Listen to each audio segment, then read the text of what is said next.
Hello, everybody. My name is Kamar, and today we'll be reviewing our 17th episode of Season 2 of Bubble Guppies.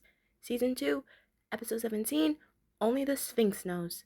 In this episode, Gil and Molly come across a museum holding a special exhibit on the Sphinx, and they ask the curator what happened to the Sphinx's nose. But he says nobody knows what happened. So Gil, Molly, and the rest of the Guppies and Mr. Grouper try to solve the mystery while learning all about ancient Egypt. Now, this episode, I loved this episode when I was a kid. This whole episode, if it wasn't for this whole episode, I wouldn't have gotten introduced to ancient Egypt because the more older I got, the more fixated I wanted to go. It's just amazing.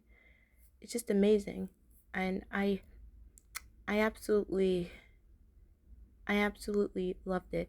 This, along with the Backyardigans episode, The Key to the Nile, were both my introductions to ancient Egypt. But that episode in the Backyardigans season one was more on like a quest, not really about like what Egypt has to offer, and it was only talking about one specific place. But when the Guppies in this episode brought up the Nile, I was like, oh, "Kids in the Nile, backyardigans." So yeah, but it was this episode in its entirety that introduced me to mostly everything that Egypt has to offer. So our episode starts with Molly and Gil swimming to school, and they come across the museum, and they meet the curator who is doing some stuff outside of the museum along with some other people, and they have like a special banner, and they talk about the Sphinx and how there's a mystery about his nose and nobody knows what happened to it. So, and they tell him that if they can find out if anybody can find out the secret of the Sphinx, then what happened to his nose, and they'll find out the secret of the Sphinx. And then they go back to school and telling everybody about ancient Egypt and the secret of the Sphinx. And like Demon's reaction when Gil asked Mr. Grouper, has he ever been to Egypt? And he said that he's never been, but he's always wanted to. And she's like, what happened to his nose? And Gil says, nobody knows. That's the secret of the Sphinx. And then we have our question segment about what's in ancient Egypt, like the Nile, the pyramids, and the Sphinx, of course. And I like Gil's little nobody knows. And then our pop song this episode. Remember when I told you like towards the end of the season they're just putting out straight bangers? This and the dance song are bangers. They're bangers. Nobody knows. It's just it is a banger. Like, who's got the nose? Who's got the nose? Nobody knows. Nobody knows. Where did it go? Where did it go? Who got the Sphinx nose? Who's got the Sphinx nose? That song hits so hard. And Molly's part, it slays. It slays. And the little background on the little stage it's the ancient Egypt just serving.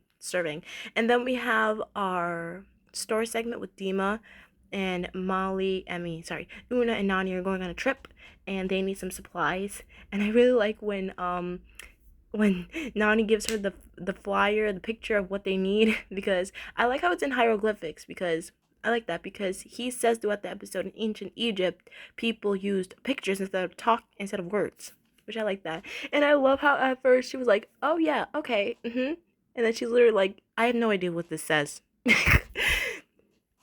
How many times do I have to say, Dima is so me coded? She is so me coded. She is so mean coded. Like I'm telling you, it's this season and season 3 that bring out her best moments in my opinion. But we only got a few more episodes of this season to go, and then season 3 we going. And I like how we have to help Dima figure out the pictures and stuff, which I really like that. And then we have our lunch joke, which is Nani got a pair of men, which is really funny. And then we have a Molly and Gil segment, and Molly and Gil, they're trying to sorry, just Gil. Gil is showing Molly about the little buttons, about how he wants to quote unquote find all the secrets of ancient Egypt. And at first he presses a water button and he just gets water. I can already see people comparing it to SpongeBob. How is there water when they're literally underwater? That doesn't make any sense. But chill, chill.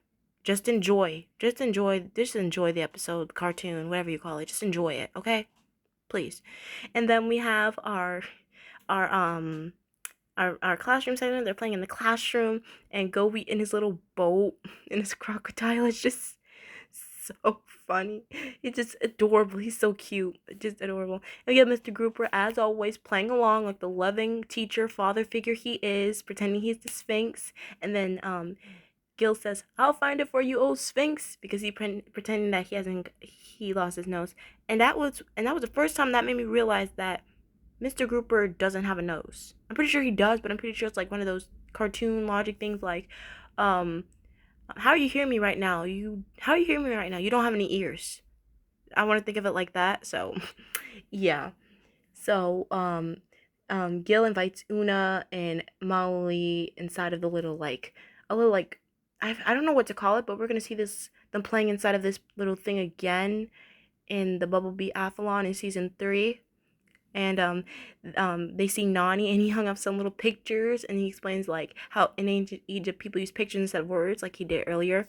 And then when Gil says hieroglyphics are cool, my girl Dima comes through singing hieroglyphics are terrific, hieroglyphics are terrific. And I love Una in the background. She's pumping her up, she's pumping her up, she's pumping her up, and then she joins them.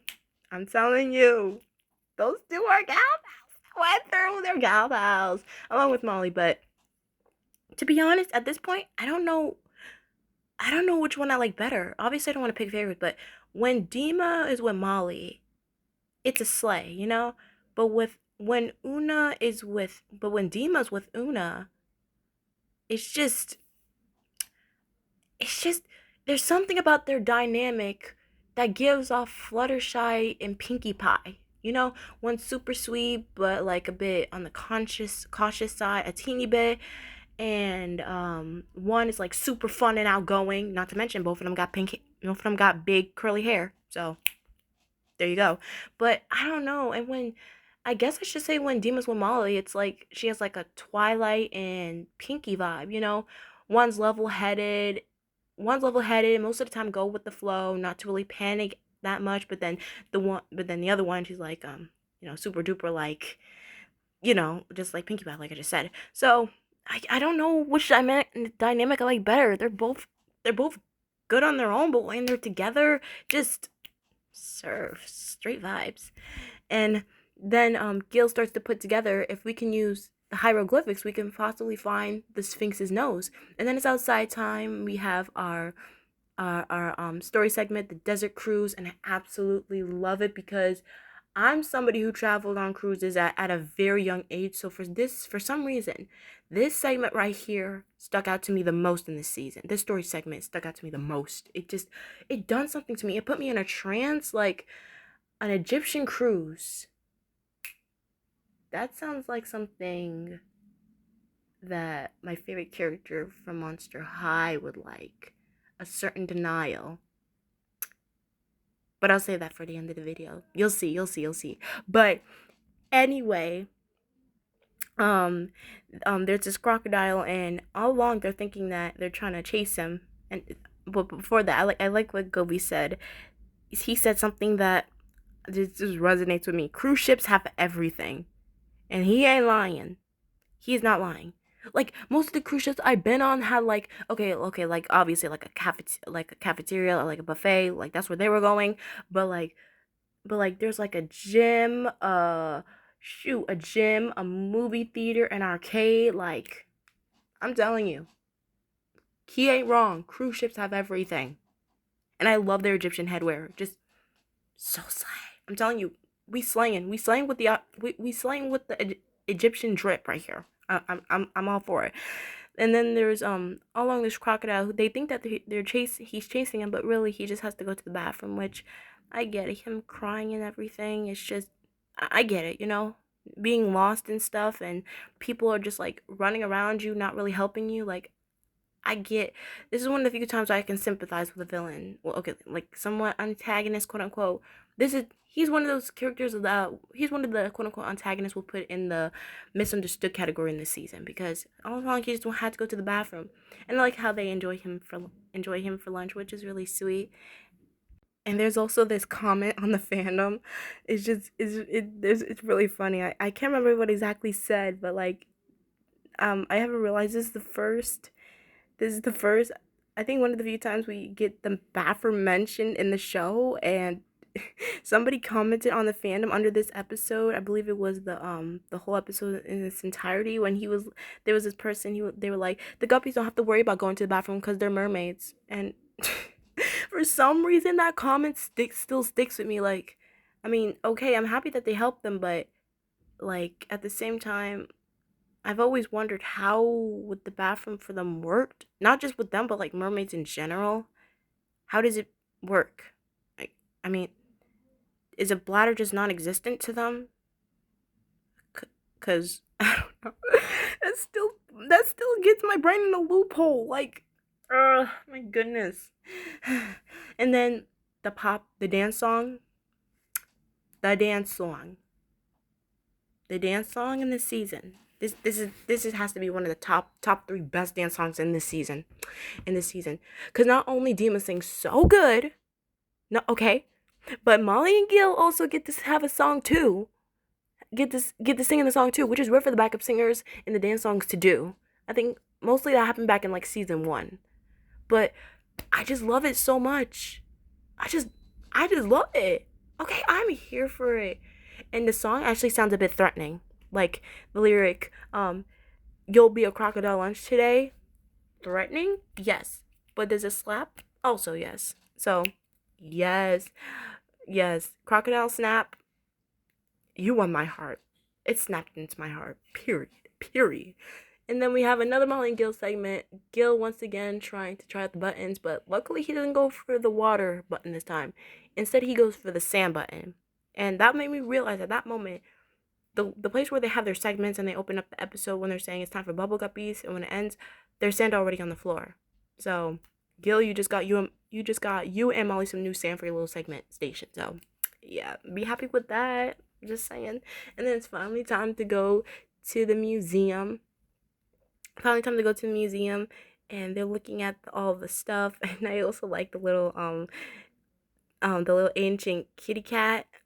And the curator even says that the name of the cat was the name of the sound that it used to make, mew, which is really cute. I like that.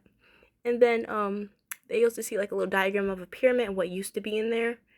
And Dima, I'm telling you, Dima, when the curator says the word chambers, Dima literally says Tanani. Like, literally, that's what basically her saying, hello, Mr. Smart Guy, there's a word we don't know. We need a definition, please. And of course, as always, Nani says the definition.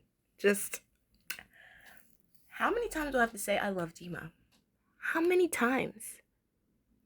And I can't even say she was being like bossy. Just like, I love Dima. I do. You have no idea. I love her.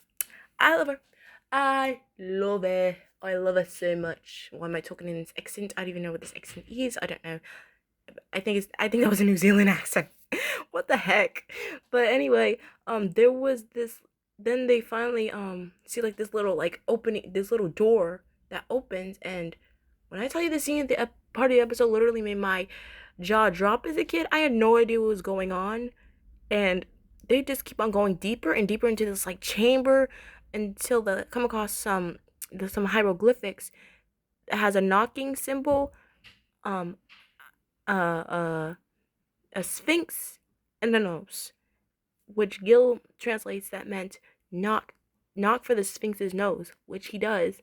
And I like before he found the door, and Dima, she was like hello, because there's a door right there where he needed it at that moment.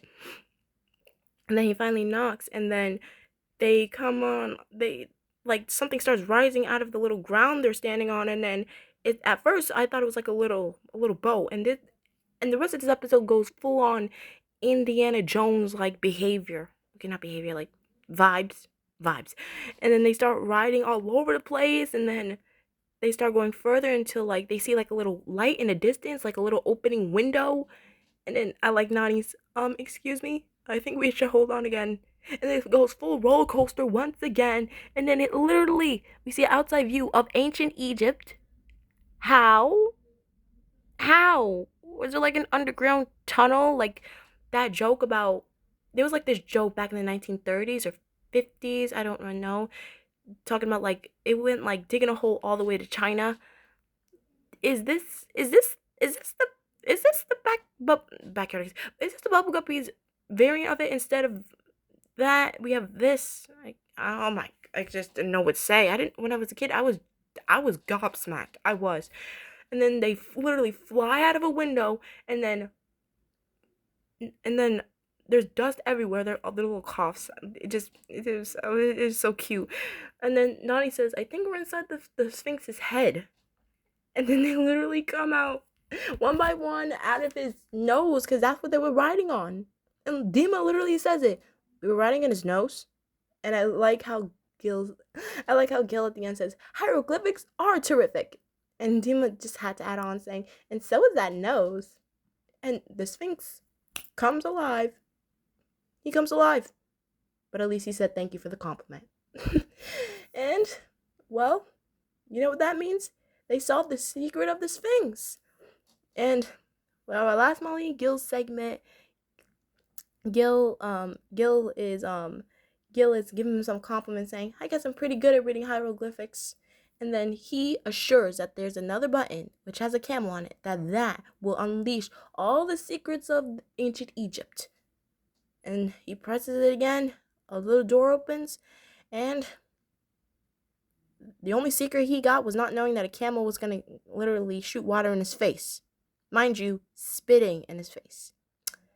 Not the best way for my boy to go out after he just solved an ancient mystery. But, if I must say, happens to all of us. So overall, this episode was really good. I loved it. It was so good. Like I said before, I have an obsession with ancient Egypt.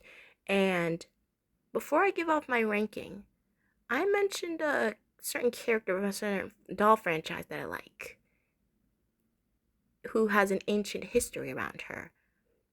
And if you guess Cleo Nile, you're right. Monster High. So I thought, since the vibe of this, episode, I thought it'd be fair to show you some of my Cleo Nile dolls. Right here, right now, and then we'll come right back here to give off my final rating. Let's go. Okay, so here we are, and I'm about to show you some of my Cleo Nile dolls. Now, if anybody's wondering, oh, does she have Generation 1? No. I only have Generation 3 because, to tell you the truth, I never collected G1 Monster High dolls. I think they're awesome, but just like, I don't know, the vibes of them when they first came out when I was like younger, or somebody who was like very sensitive to like certain things, they just kind of scared me. But G3 was like my turning point to start collecting Monster High dolls. So, yeah. And also, some of them are kind of customized, so don't worry. So here we have my first one, Core Refresh Cleo. I also have Core Cleo, but she's back at home. I'm at my grandmother's house. She's so cute, and I love, one thing about Cleo is that I love how she like implicates some of her accessories to her like her style, her scaritage, as they call it. Yeah, scaritage. I love the snakes and like her hieroglyphic earrings and a little snake crown. Well, actually, I gave her, that was actually off of a headband from Monster Fest. There's beautiful hair clips. Not to mention, she even has a jar and a heart, which was very common for ancient Egyptians to do, which I will get right now. BRB. Okay, I'm back and I got it. See? This is literally one of my favorite accessories. It literally has her heart jar, which is awesome. And this is the crown that I took this off of, which I love. The design is so ancient Egyptian, just goddess galore. I love it. And I also like her backpack as well, that also has like a, scarabs are very like scarabs are like a part of her design, which are also part of ancient Egypt, which I like that too. And here is Scary Sweet Birthday and her beautiful designs in her hair. That cage skirt actually came from her. And the beautiful, and her skirt is supposed to be marked off like a scarab beetle's wings. So pretty. And the hieroglyphics, the little flowers, and these beautiful Anubis. Like, this girl is ancient Egyptian slay. And of course, I have another doll, but why not bring the sisters involved? I have her, and this is Core Refresh number 3, as people like to call it. Just so pretty. This is not her skirt, nor this is not her top. Her outfit is her outfit was like a I'll get in a second. Hold on. I'll be quick.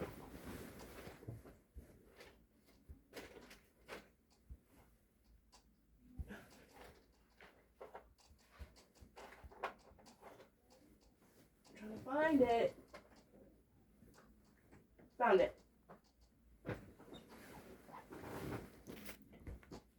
Sorry it took me so long. These are her pants, which I love how there's also like mummy wraps indicated in her outfit designs. And this top I love so much. This is just hieroglyphics. A whole bunch of hieroglyphics. I love them. And of course, like I said before, her sister, Nile. So pretty. These are on her earrings. And I love her little Stanley cup and her purse and these amazing shoes. And once again, hieroglyphics. Amazing. Like, oh my raw. If you can tell, along with Nefra, I love me some Cleo Nile. One of my favorite characters in G3. G1, she wasn't really the nicest. She had her moments, but she wasn't my favorite. But in G3, they softened her up. And I love it. Also, her sister isn't a complete tyrant, just like she was in season 1. I mean, have y'all seen Boo York? That was a mouthful. But still, she's nicer in this generation, especially in the Nickelodeon TV show. Ironic how we talk about another Nickelodeon property in this episode, but I mean, hey, what are you gonna do? Especially when looking at this servalicious face. And this one. And this one. And of course, this one, the makeup. Serving. So with that all being said, put these beauties together. Let's all go back to the start of this video, and I will tell you my ranking. Well, I might as well tell you my ranking of these dolls. 10, 10, 10, 10. I can't help it. They're all so good. So, let's get back to the episode review itself. Okay, and we're back. So, overall, I'm going to have to give this episode a 10. Like I said before, I love this episode. It's really good. It's just, I've always been, like I said before, I've always been so happy when this episode came on. And just, this episode is 10 worthy, and it just, in the ending, it will always be a gobsmack to me. So, yeah, I love this episode, and it's getting a 10. And I hope you guys enjoying my new format. I'm posting on the weekday. I don't know if I said this back in my previous review when I did my review of Triple Track Train Race, but don't worry. Just because I'm doing it during the weekdays doesn't mean there won't be any Bubble Guppies reviews on Fridays. There will be. There still will be. I just wanna try out this new format and see how I like it. And so far, I like it. A little bit on the late terms, but teeny bit late. Like it's like early evening when I'm recording this. But hey, I'm liking it. I really am. Also, like Dean would say, the suspense is demanding. Make y'all think about when she's gonna post, because I'm doing it a little bit ahead of time, so I like it. I really like it. So, with that being said, tune in to our next review, which I'm really excited for this next one, because you guys know how much I love this character, and it's their centric episode. So, tune in with me next time, as we'll be reviewing our 18th episode of this season, season 2, episode 18, possibly Nani's best centric episode in this season, Sir Nani the Nice.